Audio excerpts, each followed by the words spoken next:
I'm Alexander Hefner, your host on The Open Mind. Twitter and tear gas. Indeed, social media and new technology have transformed society and unloaded ammunition of chaos. That compelling image is the title of my guest's new book by Yale University Press, Twitter and Tear Gas, The Power and Fragility of Network Protests. A penetrating analyst of the interaction between technology and society, Zeynep Tufekci of the University of North Carolina School of Information is a contributing opinion writer for the New York Times. A native of Istanbul, Turkey, turned American scholar, Tufekci argues the Internet's grassroots capacity is easy to mobilize, but hard to win.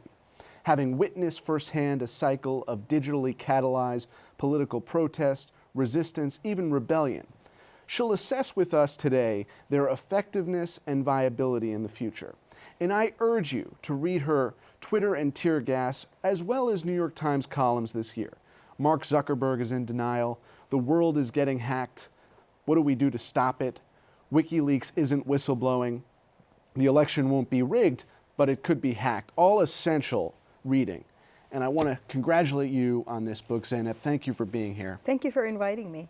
For our viewers who are not as familiar with the digital age, what is network protest? So in the past, if you wanted to get the word out about a protest, you'd usually have to either organize person by person, using leaflets or phones, and very often you needed to try to find a way to get on mass media, get on television. Whereas right now, you can use these digital technologies. You can use Facebook groups, you can use Twitter hashtags to get the word out. You can use Google spreadsheets to organize all the logistics that you're doing. You can use your phone to live stream from a protest. I mean, even if no TV cameras are there, you can have viewership that rivals CNN just from your phone in your pocket. You can communicate in real time. So it's really changed how social movements operate by giving them a whole host of new capabilities that used to be either very expensive or very difficult or just didn't exist. We have, connected supercomputers in our pocket. It's a different world. One example that you've talked about since the book was published of organic protest that yielded a political outcome was the protest of President Trump's executive orders. Yes. And the formation of that contingent at airports across the country. You've mentioned that there's great promise in networks, but without an organizational structure. Infrastructure, yeah. So how did that model manifest itself, and how is that the outlier from what your book says in taking it to the next step? So let me put it this way. My book's title is The Strength and Fragility for a Reason. The power and fragility of these network protests come at the same time. So there's, for example, let's look at the airport protest, or let's look at the Women's March. I think that's one that people have seen a lot. It went from Facebook posts to, a million people in the streets in maybe DC, and also millions of people around the country in just 3 months, right? It went from idea to execution very quickly. And social media was part of how it could scale up so fast. Now compare that to, say, a protest in 1963, a similar March on Washington that people know about because Dr. King's famous speech, I Have a Dream. That protest took maybe 10 years. The movement took 10 years just to get to the place where they could hold the protest with all the logistics it required. I mean, back then it wasn't really easy to get hundreds of thousands of people to DC, and they had to get them out the same day because back then you couldn't really guarantee the safety of people marching against racism in DC and stay overnight. So they had to get them in, get them out, do all those things. So protests like that in the past was an expression of years and years of capacity building and infrastructure building. You couldn't even think about doing it before having done that. Whereas something like Women's March, it's more like a question mark because you no longer have to spend 10 years just to get to the point. You can have 3 months and boom, you can scale up very fast. So on the one hand, scaling up that fast really empowers movements because before you couldn't do it. On the other hand, it's a little bit like a car that's going from 0 to 100 miles in just 10 minutes, and you're building the car along the way, And all of a sudden, you're 100 miles speeding and you haven't built your steering wheel, right? When you scale up that fast without infrastructure, how do you build, say, collective decision-making capacity? How do you decide what's next? How does the movement weather? You don't have that deep experience that allows movements to take step 3, step 4, step 5. So that's why it's power and fragility in the title. You have something that really helps step 1 and step 2. You got springs in your feet, you're jumping really high. But you're underprepared for step 2 and step 3. You're kind of in the limelight a little before you would have been ready in the past. So while movements look the same like the past, they don't really express the same power with their repertoire of action. To stick with your analogy of a driverless, autonomous vehicle that might not know where it's going. In the case of the ACLU suit, there was a political goal. I think you point out quite importantly that in the Women's March and other instances, there is not that political infrastructure with directions and an exit in mind. Well, it's both strength and weakness at the same time. Today's movements tend to be more leaderless. They tend to be very participatory, especially the ones on the left, liberal side of the political spectrum. And on the one hand, I mean, people join movements because they want to have a voice, right? They don't want to be cogs in the machine. So that participatory character they have that allows so many people to find a place in them empowers them. On the other hand, once again, what we see is because you scaled up so fast using digital technology, you don't have a way to decide what's the next tactical turn. And very often these protests are holding, a lot of their discussions, say, on Facebook. And let me put it this way. Facebook's business model is to keep you on the site as long as possible. Now, when you're in a meeting, like what is the first thing you think in a meeting? You want the meeting to end, right? You want it to be over. You want it to conclude. But movements today are often holding their meetings in a platform that's designed to make sure nothing concludes because they want to keep you there. So you've got this situation where there's no way to decide what's next. So I saw this in a lot of other countries I studied. So the book came out before, the Women's March. What you saw is that the movements, because they scaled up so fast without decision-making capacity and infrastructure for it, they tend to try to repeat the very last thing they did. It's kind of this tactical freeze. Instead of saying, all right, what's next? And what's the correct way to pressure? And what's the next steps? There's a lot of this inability to make a decision collectively because you're not ready for it and you haven't built the infrastructure, means that they keep repeating themselves. They hold another march and another march and another march. That's because they're frozen tactically. Whereas if you look at successful movements in the past, like the civil rights movement, it went through tactic after tactic. You did sit-ins and, first bus boycotts, and you have sit-ins and you have lunch counters. You have the March on Washington. You have all these things, and each one of them is designed to put pressure on whatever you're trying to pressure. Now, I don't want to sort of sound like I think the civil rights movement was this very neat, unmessy thing. It was very complex. It was very messy. The thing is, they had years and years and years of dealing with that tension and mess and the complexity that all movements encompass. Whereas right now, because you got these springs in your feet, you can just jump up so high and all of a sudden you're like, okay, what's next? And there is no mechanism to get you to that next point. And I see this today in the so-called, resistance, as they often call themselves. There's a lot of energy. There's an enormous amount of grassroots energy. And there's a lot of people doing stuff. But it's not always clear what's the coherent next tactical best move that could bring together all this energy and most productively direct it. Amen. I have to say that one of the reasons I love your New York Times column is because you identify, I think, realities of the technological space from that sociological perspective that the folks who are stakeholders are unwilling to recognize. For instance, Google and Facebook invite their shareholders to determine if they should take a strong position on fake news. This was just in the news. Right. And the answer was no. Right. There was no acknowledgement from the corporate hierarchy or their stakeholders that this is something they ought to invest time and energy in thinking about. And so you're an expert at once on the new technology and authoritarianism. So I was hoping that you could reflect on the American veering towards a despotic state and reflect on how the Turkish experience informs what you see in the U.S. now. I would say that my experience of studying this isn't just, my home country, Turkey, because I also studied the Middle East and Europe, and I think there's a global wave towards, sort of states where there's a strong man. It's almost always a man, but in France we saw it could be a strong woman too, that promises sort of safety among global turmoil, and that seems to be attractive. So what's going on? Part of what's going on here. Now let's talk about the U.S. experience, because that's, I think, let's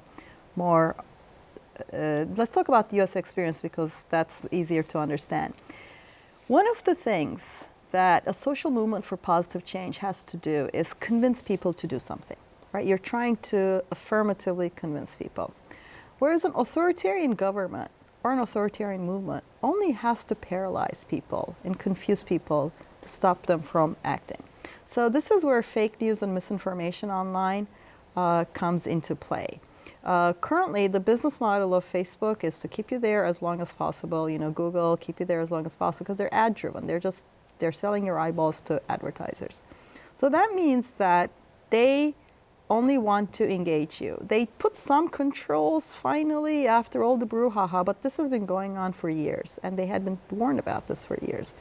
When you have this kind of misinformation that can just go viral online because the country is already polarized, as it is in the United States, what it created, I think, it's not just the fake news, it's also the misinformation, it's also the echo chambers. What it created is a situation where a lot of people got so many conflicting pieces of information and so many claims and so many things that people feel disempowered and they disengage from politics. And the more people disengage from politics and the more they're just sort of like, I can't make heads or tails out of this because there's so many competing claims, and you have weakening journalism because all the ad money is going to Facebook and Google, so you have local news that's decimated. It's harder for people to have credible sources to figure out what's exactly going on. And when people politically disengage, that's easier for authoritarianism and authoritarians to come into that space with misinformation, with scapegoating, with claims that don't actually hold water if you had in-depth examination of them, but are just proliferating. So when I grew up in Turkey, I grew up under censorship because it was the post-1980 military coup. I was a child and there was heavy censorship. And when the internet first came, I thought, censorship's not going to work. We'll always be able to somehow route around it and connect to it. And I was hopeful about that. What I hadn't anticipated is that information glut and misinformation works as a form of censorship. If you can't block people from accessing the information, you can flood them with so much misinformation that they can't make sense of the information. You can paralyze people from political action by confusing them, by distorting the reality and creating all this fake news and misinformation. It's almost better than censorship by blocking information because the information is actually there, but can you find it?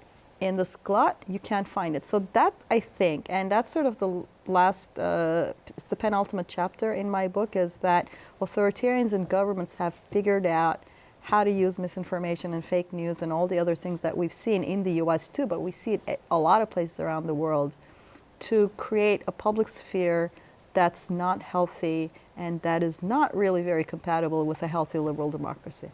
There is that symbiotic, if not parasitic, relationship, because there is an authoritarian orientation that we don't recognize when we're participating in digital media, social media.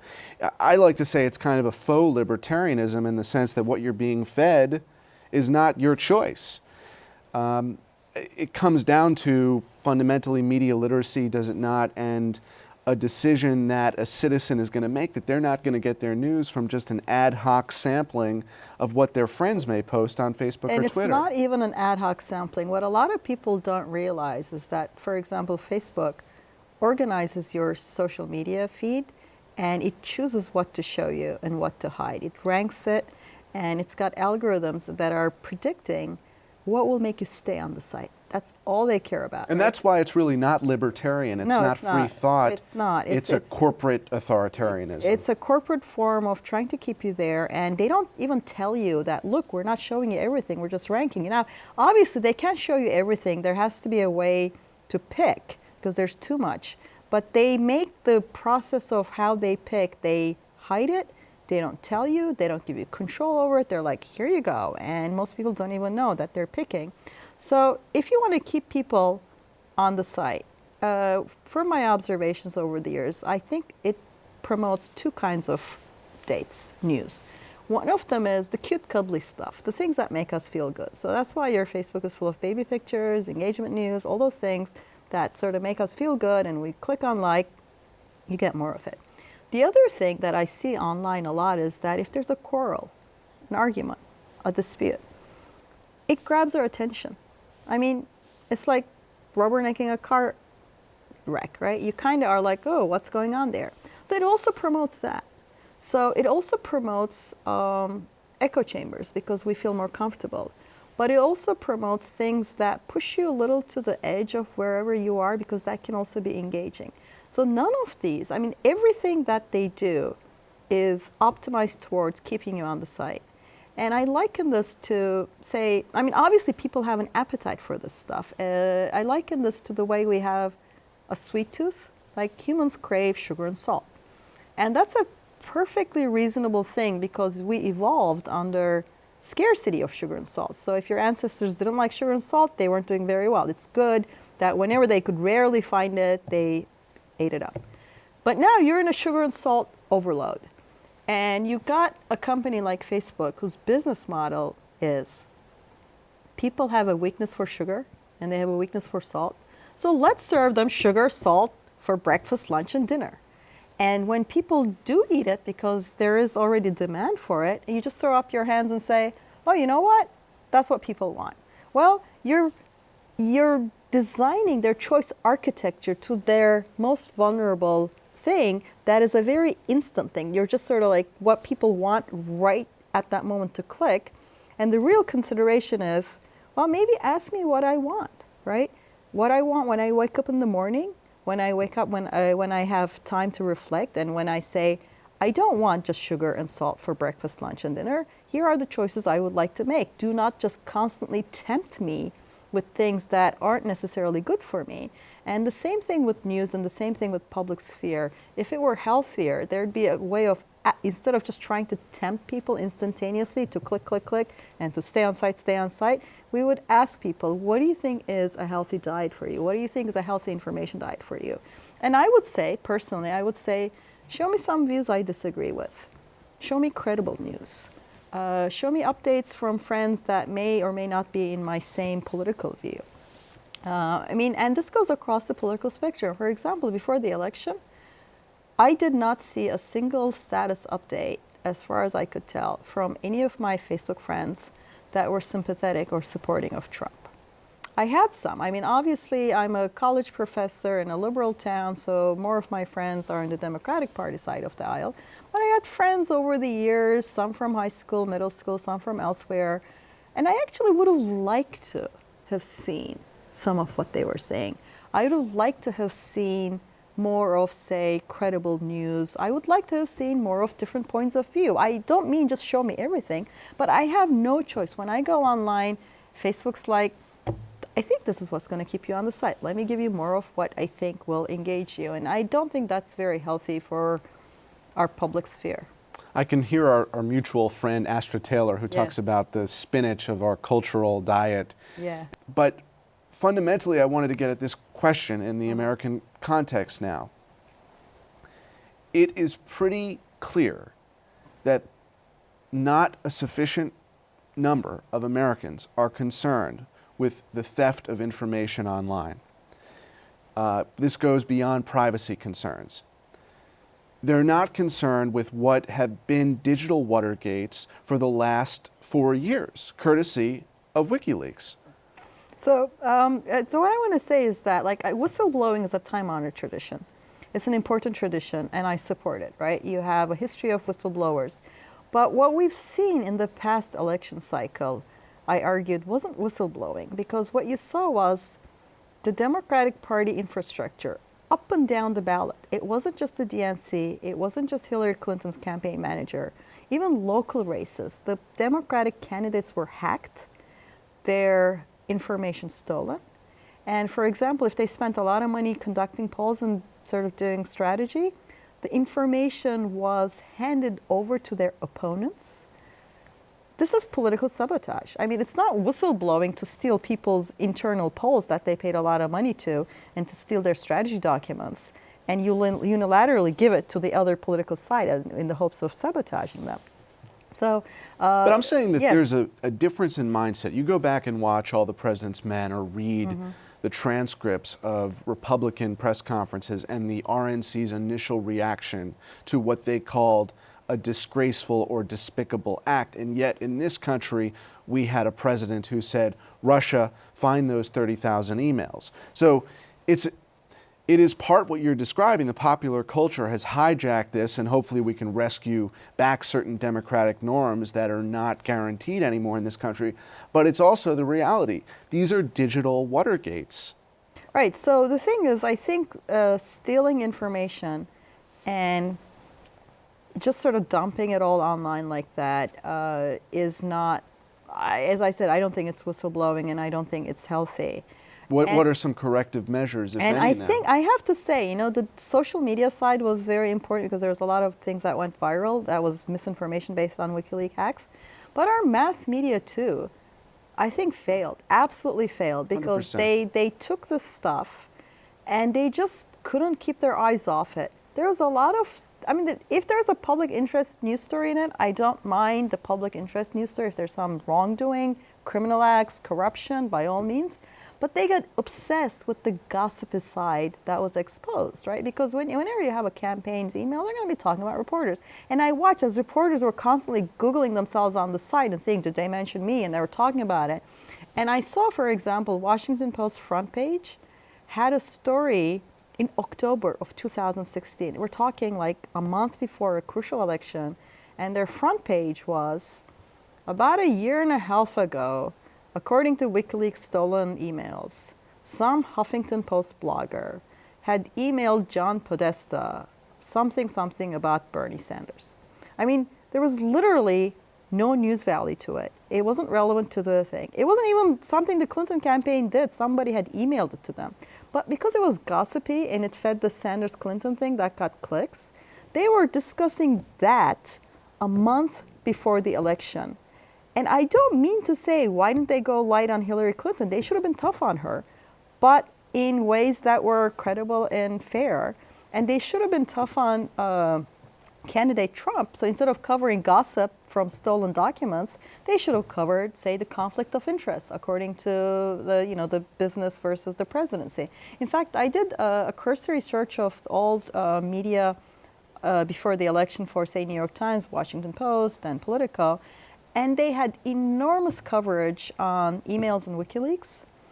And they compared to, say, conflict of interest, if candidate Trump becomes a president, it was maybe 20% of that. So they were drowning in this sort of stolen stuff that was just dropped in front of them like candy, week by week, instead of doing their job, which was to ask tough questions and do tough investigations on both candidates so that we could have a more informed choice. So it's not just social media that's kind of failing us. It's also the digital media, the news media is chasing clicks, part of the story.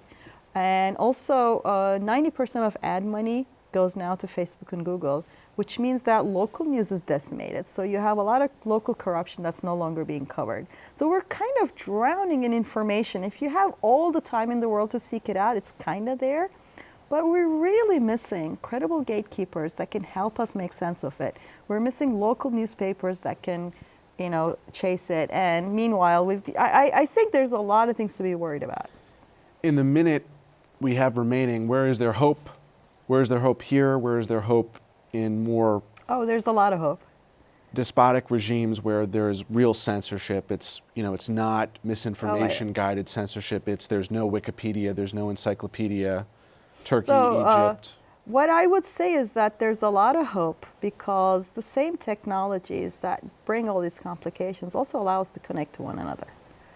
And I think, you know, we don't have to surrender to the few big companies that have these business models. I don't think we've explored all the positive things that can be done with this connectivity. And that's why, again, you know, the power and fragility. That's why my book has Twitter and tear gas, but it has this, both the positive sides. Because I'm not a curmudgeon. I'm for using the technology for the things it's really good for.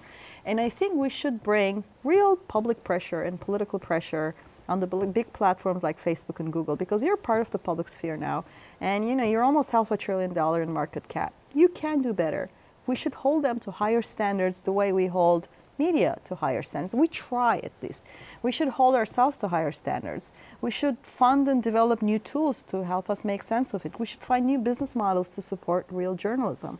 We should engage our institutions. I mean, it's the kind of world now that if you don't engage politically, if you don't engage your news media, if you don't engage the big platforms, Silicon Valley, they just run and do what they want. And that's not healthy. I think we need to use these digital technologies to connect to one another, to seek healthier ways of organizing our public sphere, organizing how we get information and how we hold movements and how we go forward.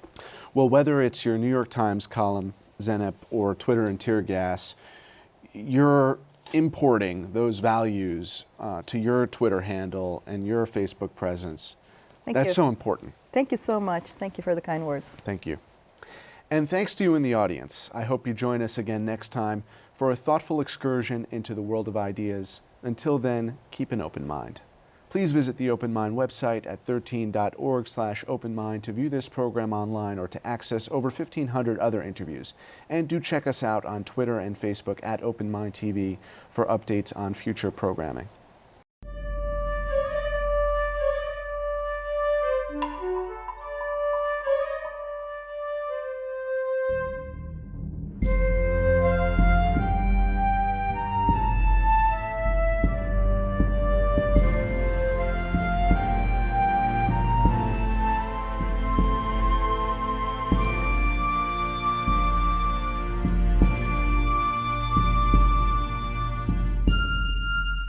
Continuing production of The Open Mind has been made possible by grants from Ann Olnick, Joan Gans Cooney, the Engelson Family Foundation, Alfred P. Sloan Foundation, the John S. and James L. Knight Foundation, Joanne and Kenneth Wellner Foundation, with special thanks to the Schumann Media Center for additional support, and to the corporate community Mutual of America.